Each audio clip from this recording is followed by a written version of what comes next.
What's up, everybody, and welcome back to Dead Noise. I'm Chris, and today I am here with Mortal After All, Mr. Joey Varela, Vampires Everywhere, Dropout Kings, To Begin Anew, Saliva, Alpha Mega, A Killer's Confession, Nate from the band Mirror Cell, from the original Night of the Living Dead, Mr. John Russo, Aku No Heavy from Wilmington, North Carolina, the lovely Misty Wallace, the South Carolina-based trap metal artist Nooses, the drummer for the New Jersey-based alternative metal band Palisades, Mr. Aaron Rosa, Mr. Johnny Cut. What up? Gabagool, baby. Inside joke. I don't even know where to start with this, but I'll just say that 2023 was an insane year. Looking back at the past year, there was a lot that happened. On the music side, I've been able to interview some of my favorite bands in the local and regional scene here in the Carolinas, along with well-known and established touring artists, which is thanks in large part to the man, the myth, the legend, Johnny Cut. He's been able to hook me up with a lot of the interviews from Hooligans Live that are on my channel, and I really can't thank him enough for it. Another highlight was being able to step outside of just interviewing musicians and starting a series on interviewing people in other avenues of the music industry, with the first and so far only guest being music photographer and content creator Christian Maravellis. Now, I followed his work for a while, and I've always had a curiosity as to how he works, and it was great talking with him during the interview, and I'm happy to be able to call him a friend today. I've also been doing a lot of concert coverage this past year, even for bands and artists I haven't interviewed, and that's been a ton of fun, especially with seeing how my stuff looks now compared to the beginning of the year. Even just as a fan, I was also finally able to see my favorite artist, Alice Cooper, live for the first time this year, and even got to see him a second time a couple months later. So all in all, 2023 was super eventful on the music front. On the horror side, I really wasn't able to do a lot because of the solidarity with the strikes that were going on during the year, but I was able to get a couple Monster Memories episodes in at the beginning and end of the year by covering two of my favorite movies, Scream and The Exorcist. It wasn't a lot in terms of volume, but I think they're the two best episodes to this point, so there's that. Also, one of the biggest things for me this past year was being able to get my first press credentials for a horror convention, and being able to cover Carolina Fear Fest in Raleigh, North Carolina during Memorial Day weekend. Out of all the horror shows I've been to, that was one of the best, if not the best one, and it was an absolute honor to interview the artists and celebrity guests that I was able to during the short time I was there. And I really hope I can cover it again for their 5th anniversary show this year. So, all in all, while this year's been a bit rough and I've gone through a few different spurts of just having no motivation and other stuff throughout the year, getting to do all of this stuff for Dead Noise is what's made this past year worthwhile for me, and I'm really hoping to keep the same momentum going into this year. I've got some big ideas already for this year. I won't say what they are in the event that things don't end up working out, but let's just say that I'm really excited for what's to come. So with that, thanks for this past year, and now to look back on everything that's happened, here are some of my favorite interview moments from 2023. I started seeing like memes about like Wendy's or like all these other like businesses where they would like respond. I don't know if it's actually them, but they're funny, right? Wendy's goes hard. Dude, isn't it fun? So I started taking like a page out of that book, and I started saying things like, well, if you don't like it, why don't you fucking do it? You know, like, where's your venue at? Yep. Where's your concert at? Who do you want to see? Why don't you call them and ask them to come and play here? We'll give you the club. You know, like, rent the club and do it your fucking self. If you don't like it, the opportunity for you to do it yourself exists. Come and talk to me. Door's always open. Produce your own event. Quit talking shit about mine, bitches. Done. Oh my gosh. No, is it the same person? Yeah, it's the same person over and over. You know, I hope you see this. Yes, it's that person. Fuck you. Fuck you. Next question. Favorite city to play in? Man, I've been a lot of places. Could say here, being Jacksonville, hometown and all, but Should say here. should say here. I've been having a lot of fun in Richmond lately too, though. So it's kind of tied between those two for me. I'm going to say Jacksonville, North Carolina. Hell yeah. Non-applicable. This is okay. Wait here. Breaking news. Okay, this is actually his first live show with TBA. Even whenever he was a Really? founding member. Yeah, he never hit the Holy stage shit. because we started in January of 2020, so it was at COVID. Yep. So yeah, like this will actually be his first TBA show, even though he was a founding member. It's pretty crazy, isn't it? That's insane. My first too. Hell yeah. If you could have one thing that the fans remember you by as a band, what would you want them to remember of Palisades' legacy?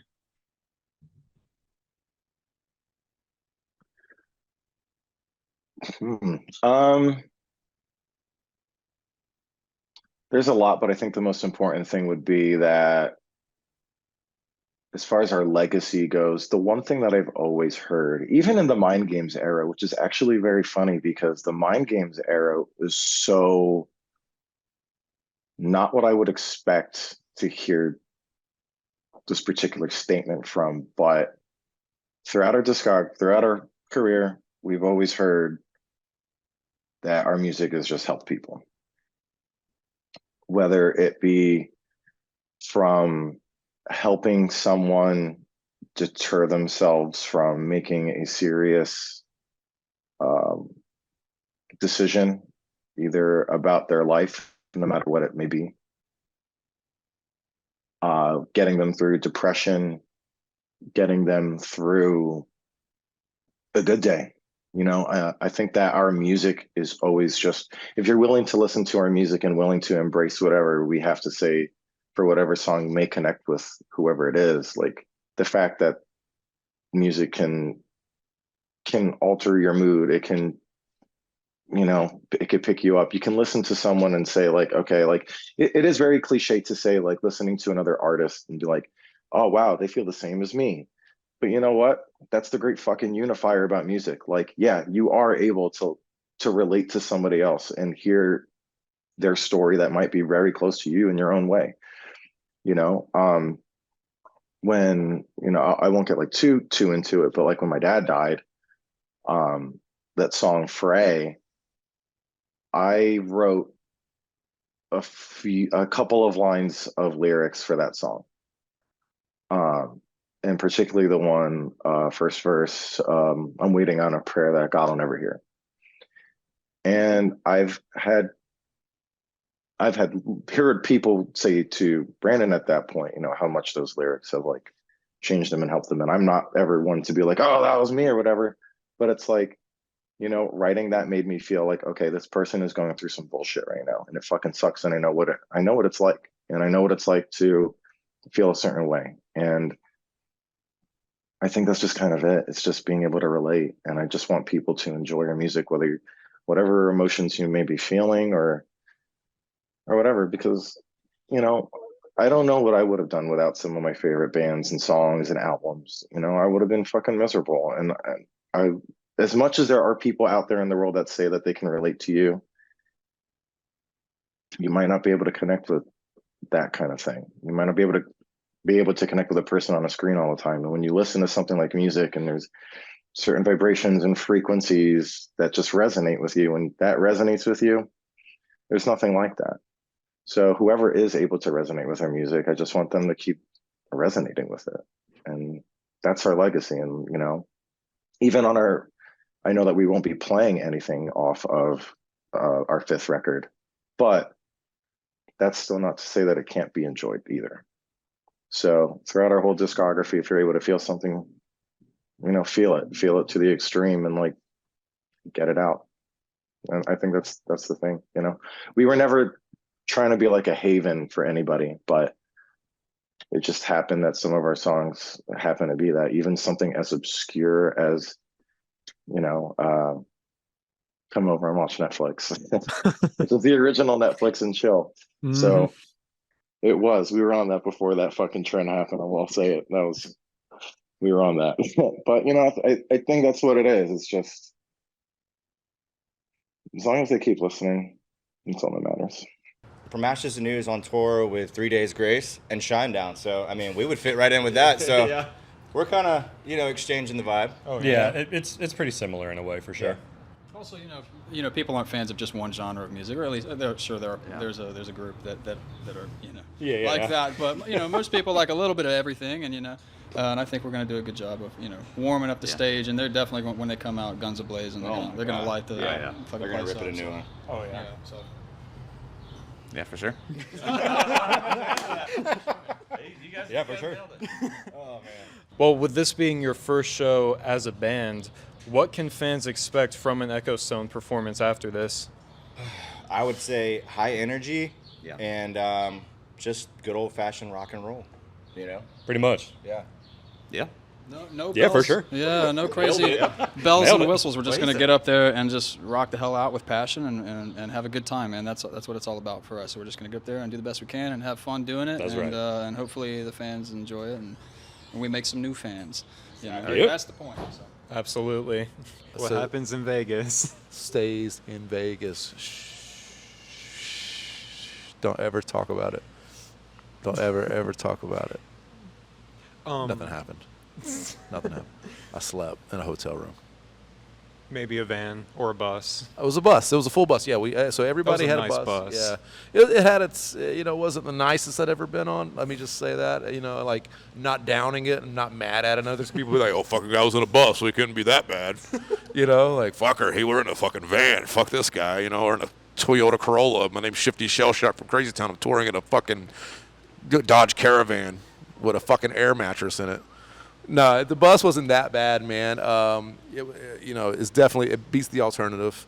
The bus was nice. There was 4 buses across the tour, 2 18-wheelers, so we rolled in deep, and it was, the more preferred way to tour, I get to sleep laying down in a bed, it's nice. What was the experience like on Scream 5 when they asked you to come back and reprise your role? What was your reaction to that? Oh, what a privilege and a pleasure! It's always wonderful to get a call like that, and to get to reconnect with David was an absolute dream, and getting to work with the Radio Silence team and Guy and Jamie put together a killer script, and I think it was evident that they really care about the franchise and about Wes and about his vision and what he created. So it was an absolute pleasure to come back. That was actually kind of leading into my next question, because you were both in the Craven era and now the new Radio Silence era. So what were the biggest differences that you've noticed? Not good or bad, but just things that you experienced on set, like protocol and just the production process for Radio Silence. What was different? We also were filming Scream during the pandemic.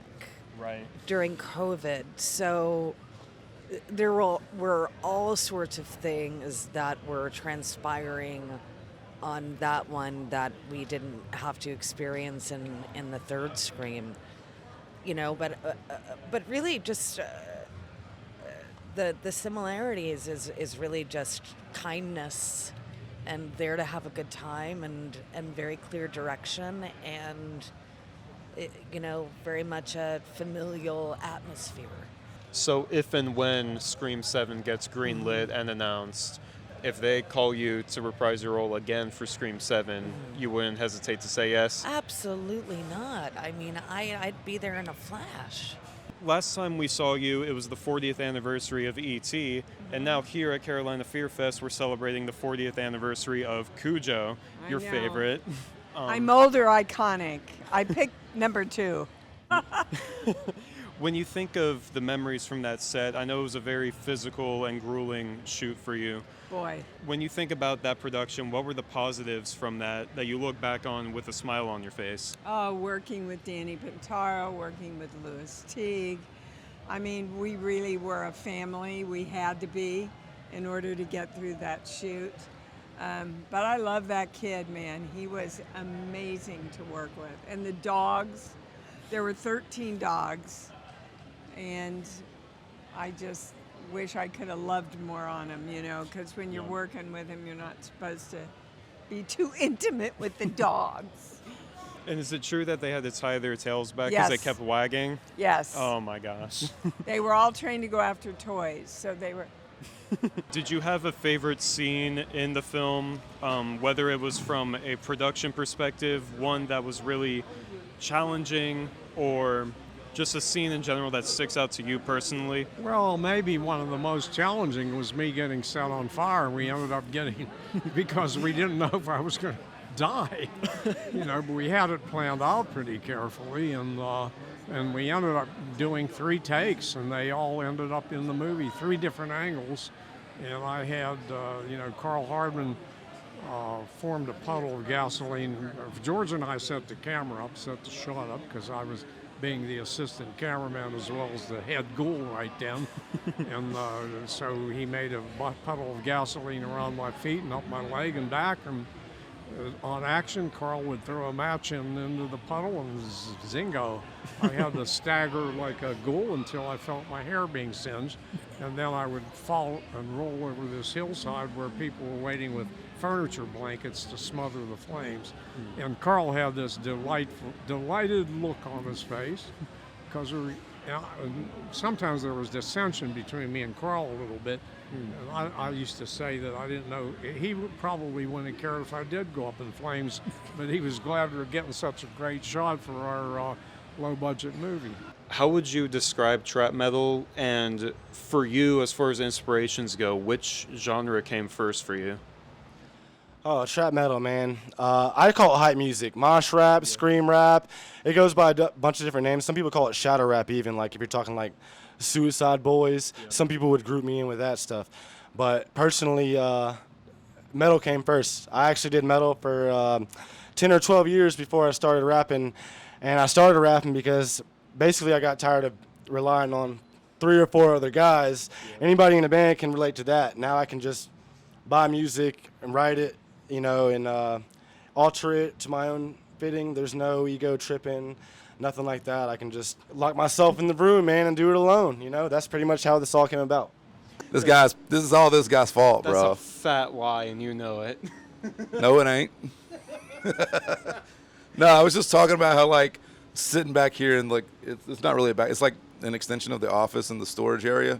But the green room isn't available for us today that we usually use, so we're doing like interviews, and like Caskey be hanging back here before the show, and I'm just sitting here watching all these local fucking rappers just wander into the kitchen area, like it's like right over there. You can't see it, it's behind the camera, but like this dude's like, "Hey man, how do we get the stage?" I was like, "Get the fuck out of here."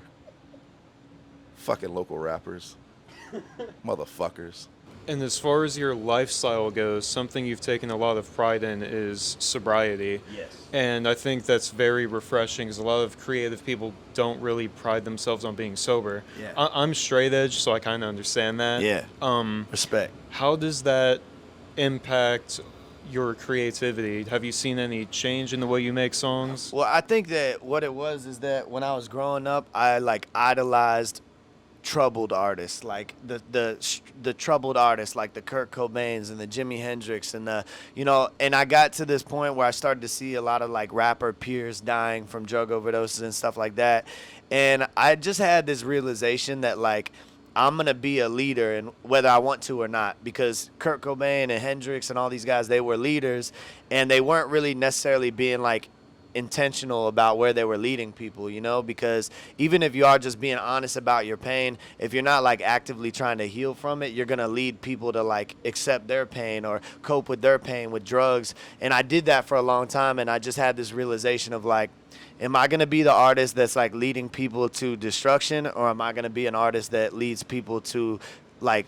freedom or like healing, because if I make music and I just promote this lifestyle of doing Xanax and pills and shit, 1,000 kids are gonna go do that just because they justify it through my actions.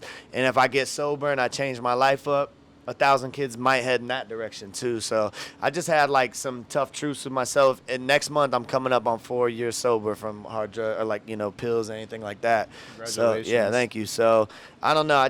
I realized that the creativity is inside of me, and I was using drugs and stuff as a crutch. Like I even just stopped smoking weed last year, and I just always use like weed, alcohol, pills as a crutch. And I thought that I needed that to be creative. And what I found is that I'm like literally 10 times more creative without it. I can tap into it at any time and tap back out of it, you know? Well, like you suggested, you're not even in your final form yet. Dude, so... Natty, I'm just getting started, man. Respect, man. Respect, brother. Yeah, I'm just getting warmed up. Are you guys excited to get back out on the road? Extremely. Yeah, the last tour got cut short by a couple of days just because the van just died on us. We knew it, like we knew coming into that tour that it just, we're like, oh, well, we have to get enough money to do the repair, but it should be fine on this one. In the last 2 shows before, or 3 shows before it ended, it was like 3 a.m. on the side of the highway. We were down and out. But it's fixed, and so now we're like, for at least for us as a band, it felt like we didn't get to finish the tour. So we've all been like, we're in a group chat in Facebook Messenger, and we're all just excited to get back on the road finally, because it felt like unfinished business. Yeah. And because we had to cancel our Alabama shows, but now we're going back to Alabama. I'm like, I'm making it up to you guys, I promise. I'm excited for Ginger, Alisana, Echo Stone with Trapped, Michael Graves. Not Trapped. Dude, I forgot fucking Trapped is coming, dude. Everybody knows them for Headstrong. I'm telling you, that whole album rips. It is still, dude, Made of Glass, still fucking Hollow Man. That whole album rips. Biggest fan. Love Trapped, dude. They're fucking awesome. Yeah, I was listening to Trapped on my way in here. Were you? Not even joking. Sick. Dang. No, I they love have some Trapped. Still Frame and Echo. Bangers. Yeah, Echo dude. are fucking huge. Echo rips, Still Frame. Good song. And, dude, Trapped were on par with, like, Linkin Park. Their videos would go, like, back and forth. That's what it felt like. Their videos were always so, like, edgy, but, like, you know, there's, like, a fucking... for some reason, there's a lot of glass. We don't know why. Everybody's reflections going. The fucking guitars are going. The dude's slapping the bass, the drummer, you know? Yeah, all of that. Their fucking videos are sick. I fucks with Trapped, too. So I'm going to do... It's right there. Yeah. So come see Nick Raciopi open for Trapped August 12th. Yeah, let me meet them, dude. You can meet them. Yeah. You can meet them. I'm all about it. Sure. Next question, your most embarrassing moment on stage. I got it. Oh, God. Oh, man. The very end of this last tour. The prank that Halocene did on me was awesome. Chris, do you want to say yours before whatever your embarrassing moment is, or do you want me to finish the story and then you can say it? So do I have time to say it? I know this is a lightning round, but do you want me to elaborate on it, or do you want me to Please do. Please do. So this is a great prank. So very last the second to last show, anyway, we were playing in Jacksonville, and it started out with the sound guy that his name's Jeff, who came along, tour managed, great guy. Was just like, hey guys, can you guys start like 15 minutes later than normal every night, like clockwork, 8 o'clock. All of a sudden this show was a little different, but I didn't think anything of it. He was just like, we want to let more people kind of filter in and whatever else. So I didn't think anything of it. So I'm like, okay, fine. So we get started, we start playing, and it was on, I believe, late to the party that my microphone that I was using started to cut in and out. Like I could tell that like it wasn't working, and I'm like, oh, what the hell? What's going on? You know? And then Jeff is like, oh, dude, what's up with your mic? He's the sound guy. He's like, oh, what's up with your mic and all this other kind of stuff. I couldn't figure it out. Well, he takes the microphone, and I'm singing to the crowd with nothing. And I get the microphone back, and the microphone now at this point has a dildo on it. And I look to the side of the stage, and all of Halocene's camp, everybody over there is dying laughing. They're all armed with sex toys, and they're running up on stage. They slap a big wobbly one on top of Chris's cymbal, and it starts spinning around towards him because it's so heavy that the weight of it brings it back towards Chris's face. I get a pink feather boa put around me while I'm singing, and I finish the rest of the song. Mike gets a ball gag put in his mouth. And so after Halocene is up there, so we're finishing the song with all of this chaos going on, and there's this big flopper hanging off of my microphone, and I finish the song and everybody cheers, and then Brad's like, all right, he's like, here, Brad from Halocene hands me one of their mics, and he's like, this one will probably work better. And so to just add the little bit of salt to the wound on that one, I start singing To Be Human, of all songs, with this microphone that I had to have thought in my head, like, oh, something's going to happen with this. Well, I start singing To Be Human, and he has it through his like board, and it sounds like Alvin and the Chipmunks. So I'm like singing, and it's like, and I'm just like, oh my, I could hear it. And I was just like, well, I'm going to do this song in this voice because I don't have another microphone. So eventually he switched it back with my old mic that was now de-dildoed. And, and I finished the rest of the set. But I mean, it was a pretty, and the reason, and let me get back, and the reason that they pushed it 15 minutes was that they were still at the sex shop store buying the stuff, and they didn't want to be late to do the prank on us. So they called Jeff and they're like, hey, make them start like 15 minutes later so we can actually get back here with all this stuff. So anyway, that was super embarrassing, but ultimately very funny. So that's my answer to embarrassing moment for sure. Was that the same one for you, Chrissy? Yep, that's perfect. That works out great. Oh my gosh. That's probably the best thing I've heard from any interview. Oh my God. It was my first tour, and we were headlining Bar Sinister in Los Angeles, and it was like the first tour back for Vampires. This was their Halloween ball. Like, it was a big fucking, it sold out like months in advance. So this is the one time Michael looked at me and was like, if you're going to be on, it needs to be tonight.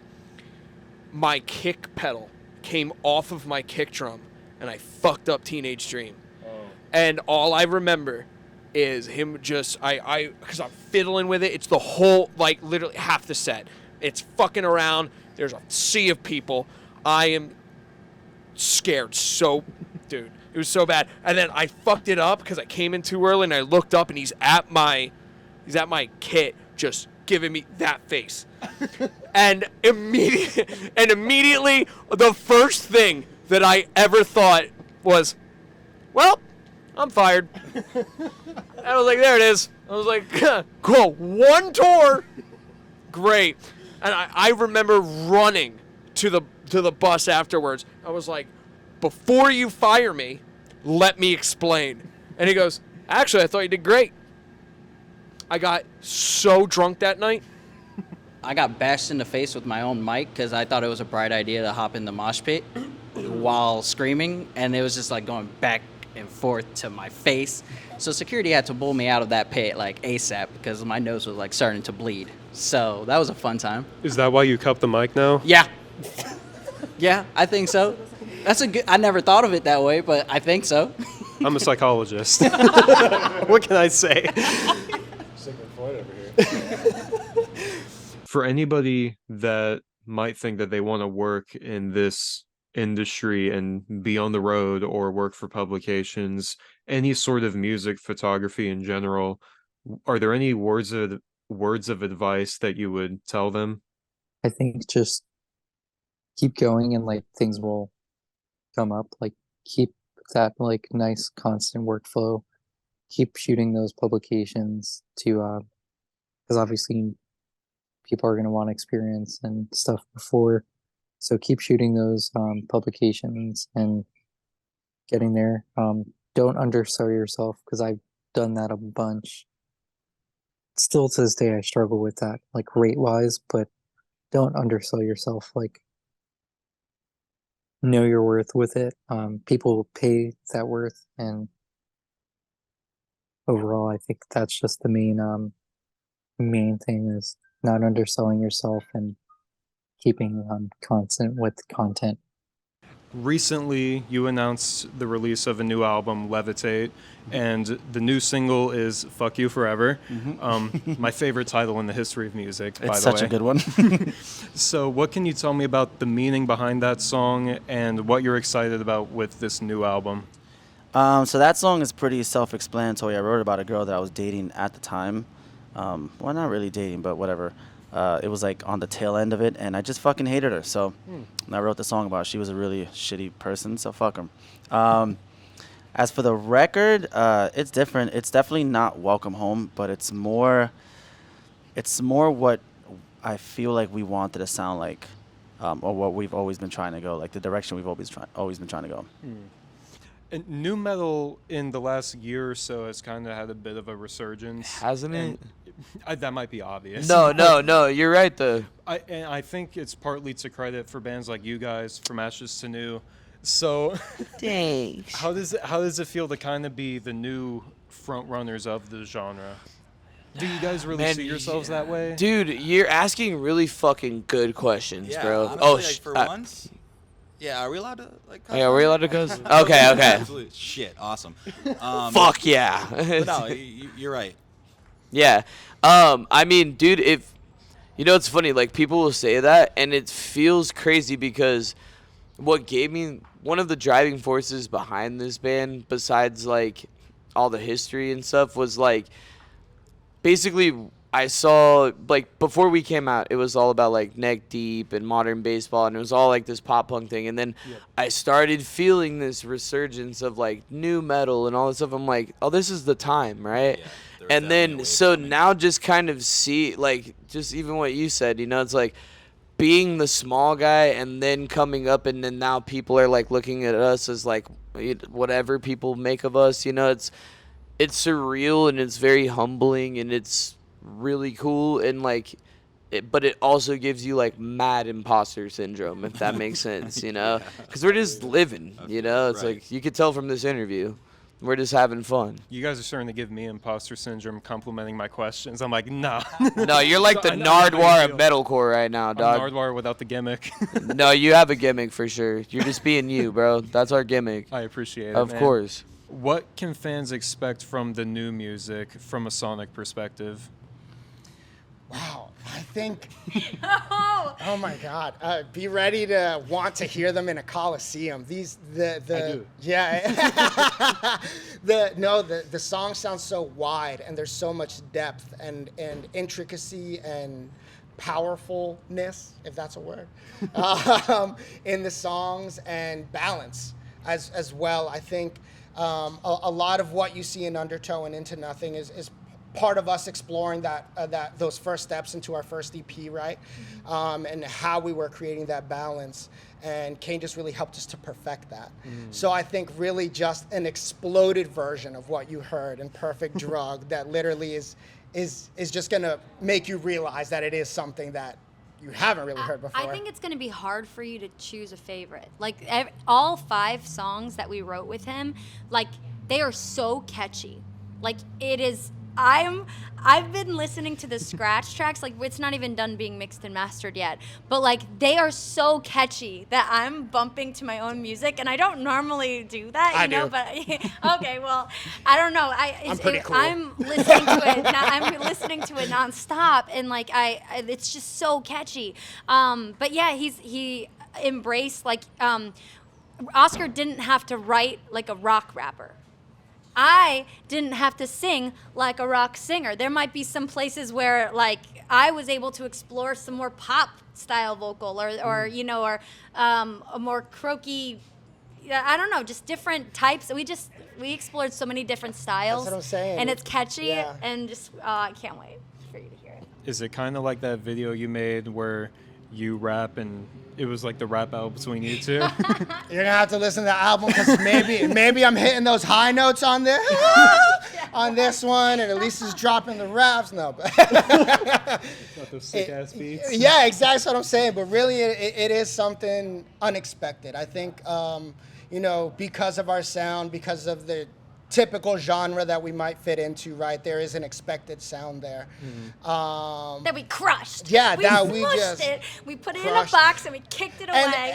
With no expectations. And now. really, that's, you know, we're hype on it because it's our baby, you know, at this point. But like, it really is just something that we are ridiculously proud of, and because we've been, you know, loving this music, this genre for so long, we kind of understand what it is to push that outside of even those limits, you know, and to be able to hear that and get excited myself and like really be like, oh God, I can't wait to play these. I can't wait to sing these. I want people to listen, you know. It's just, it's really cool to feel that way. Well, how does the story with the Waffle House thing go? Macon can probably give more details because I weren't there, but I mean, I was there. But so basically, there was this other band playing, and in between songs, they were like trying to hype everybody up, like, "Let me hear you make some noise. How's everybody feeling out there? Yeah, everybody's going crazy." And then like we're talking about what we're going to do after we leave, and in between songs, they got everybody hyped up. They're getting ready to transition into the next song. It gets really quiet. Mind you, we're talking about food after the venue. John just out of nowhere is like, Waffle House. No. This is how it went. Okay, so we're gonna start all the way back over again. No, I'll keep it. I'll keep it short. Details. I'll keep it short. They said, "Make some noise for To Begin Anew. Go check out their merch table." And some girl stood up and she had a To Begin Anew shirt on that she got from that show. Okay. And you said, "Yeah, gas money." And John said, "Waffle House." It was awkward because like people kind of looked at Everyone John. got quiet. Who didn't go to Waffle House with us that night? John didn't. That's true. Damn it, John. I didn't realize that. Sorry. Yeah. Listen, I've went to Waffle House every other goddamn time. Yeah, you skipped out on a couple of them, man. I've never been to a I was Waffle about- I was House, about so I've never. Are you serious? I've never been.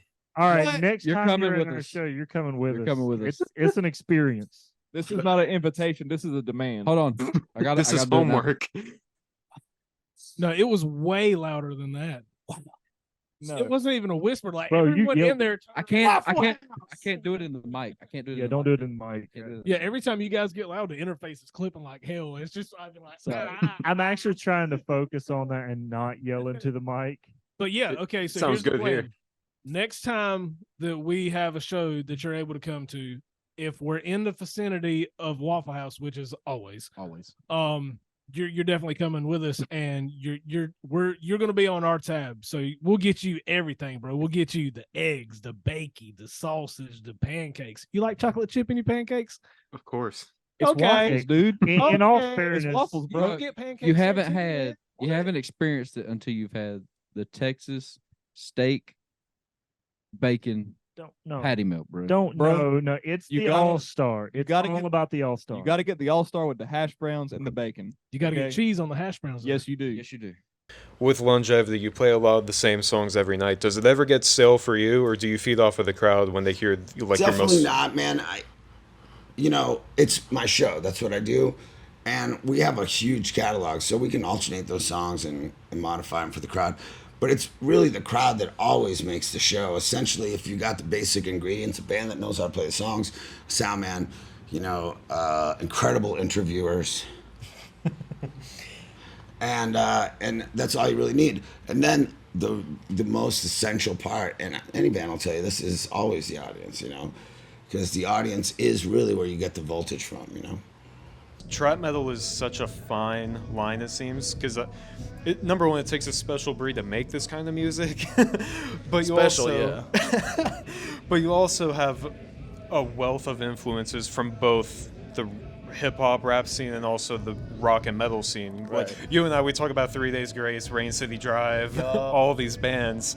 So is it difficult for you to kind of put those influences into your solo music? Is that something that you like or want to do? Or how do you choose which side to lean into more? It kind of just goes down with like what I'm trying to do at the moment, or like, because I've been doing a lot of collabs this year, so kind of just what they're doing already. But it just depends on what I'm trying to do at the moment and what I have at my disposal, really, as far as beats and stuff. So in 2021, I was on like a deathcore kind of thing. I did a slamming deathcore album, and I dropped one deathcore track by itself as well. And then I was like, all right, now I'm gonna be going to something as in like an album cycle for rap, and so that's why I started really dipping into everything with trap metal and dark trap and all that. But like you said, you and I mentioned like 3 Days Grace and talked and whatnot.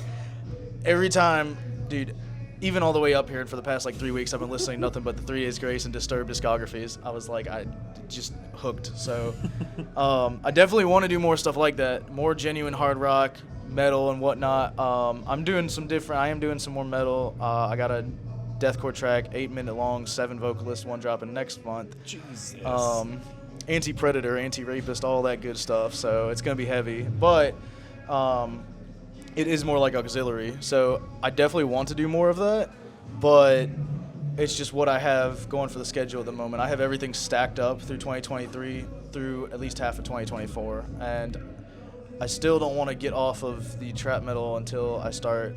I have a full length that I am working on. It's taking forever, but everything else keeps coming up in the middle of it. But once I do that, I do want to go back to doing some more deathcore and whatnot. Although I am probably going to be working on something that's a lot more metal vocally, but maybe not so much instrumentally. It's not going to be trap metal, but it's going to be some amalgamation, hopefully to drop in like 2025. It's going to be like bluegrass, but with screaming, isn't it? Is that what it's going to be? I might have to do that now. Now that you mention it. Country's the one thing that I haven't done. I've dipped my hands in almost everything. Alternative pop, electronic. I have a whole like video game style album called Mental State. Country's the one thing I haven't done yet, and I don't know if I have plans to, but hey, well, if SpongeBob can do it, I think you can. So I can find some way to do it. I might have to pull a J Kill and do some country traps type stuff and whatnot just for jokes. But hey, put that on April Fool's Day or something like that. Dude, that's an idea. That is an idea. I'm the man with the plan. I'm gonna call it April Fool too. I would introduce you by the genre of music you do, but it's kind of hard to pin down what exactly you do because we're at a trap metal event, but I think you're a bit of an outlier with the type of music you do. So how would you define what you do? I mean, it might just be the pants, but nah, I mean, I do, you feel me? Right now, I'm transitioning to a new wave. It's called Gothstar. So Gothstar is like a mix of dark wave, that type of music, with some electro pop and mixing that trap in. Because, you know, hey, rap is where I started when it comes to making my own music. Okay. But yeah, so I'll be focusing more on like the melodies and, you know, harmonize a little more. It's just gonna be fire. Trust me. No, I'm always around, bro, and I appreciate the love always. Of course. Thank you for having me at this event. This has been great so far. Was there any closing message to any Aku No Heavy fans watching? Yeah, I got one for you. Fuck Kamiyata. Why did I know that was gonna Suck my fucking dick. That's my only fucking departing message, man. Support local music. Fuck Kamiyata till I die. And I've also heard that on this specific tour, you are playing some Mushroomhead songs. Yes, and I'm just doing it one last time. You know, I got contracted to go to Australia, and they wanted me just to do a complete Mushroomhead set, and at first I was no. I didn't want to do it. Julie taught me into it. She's like, "It's a free trip to Australia. Go, just sing whatever, you know." And I didn't want to do it, and I did it. And you know, it's like I have spent so many years not playing those songs, where it's like I focused on A Killer's Confession, and A Killer's Confession, first of all, is first and foremost. Like, those are the songs I want to play. I don't want to play the other stuff because it's like you cannot move forward by looking back. But with that being said, I got home and I was not planning on doing it ever again. And Julie's like, "Waylon, you got to do something." She goes, "My phone has not shut up in 3 days." It was like 1,000 messages. Like, "You have to do this in the States. You have to do this in the States. You have to do this in the States." And it's not a money thing. It's not a like, I'm not trying to book it as like I'm trying to be the second coming or whatever. This is like, all right, I got 13 days. If you do not show up in those 13 days, you miss the window. You're never seeing me do this again because, like I said, you cannot move forward if you're looking back. And to hold on to the past, you can't make progress for the future. And this is that last thing. And this is a gift to the fans. And this is because y'all made me who I am, and I love you so much that I'll give you what you want, but stay the hell out of my DMs from here on out. See, already we've kind of covered, we've name dropped all sorts of genres from shoegaze to hardcore. So I got to ask this. Is there any territory sonically that's off limits for you guys? Like, do you want to stay within a certain market sonically, or do you kind of just want to throw everything at a wall and see what sticks? Dude, I'm down for anything. If we can make a banger country butt rock song or something, I'm all for it. I don't want to sound like I'm hating like whenever I say this, but maybe like I don't know if I have like the voice for like ska or something like that. I mean, I love like old school like skate punk and stuff, so ska kind of falls into that. But yeah, I'm always open minded when it comes to trying things. So who knows? Maybe there'll be a Miracell country song in the future. Oh my gosh. I just said this to Nooses, a trap metal guy from South Carolina. I interviewed him last month and he's like, "Yeah, country's the one thing I haven't tried yet, probably won't try." I'm like, "Listen, man, if an AI of SpongeBob can do a country song, I think you can." Oh yeah, absolutely. No fear here. I love country, bluegrass, you name it, butt rock, all that stuff. And the last question, always my favorite one, the song you wrote that means the most to you. With this record, I would say Horizon, just because it's a song that we had early on. Me and Wayne really worked on it, and then we when I got the lyrics where I wanted them, it's about losing somebody, and then you like fast forward to him passing in March, and that song had just such a deeper meaning by when it was out. It's gonna be our new single, so we're about to put it out at radio, and yeah. But that song in particular, when I listen to it now, it's like holy crap, yeah. And it was always track 12. We wanted to make it the last song on the record to where it would like he's soloing like as it fades out and stuff. It's really cool. Oh wow. So I never thought of it like that, but now when I listen to it, I'm gonna be yeah. That means the most to me on this record for sure. Yeah, definitely.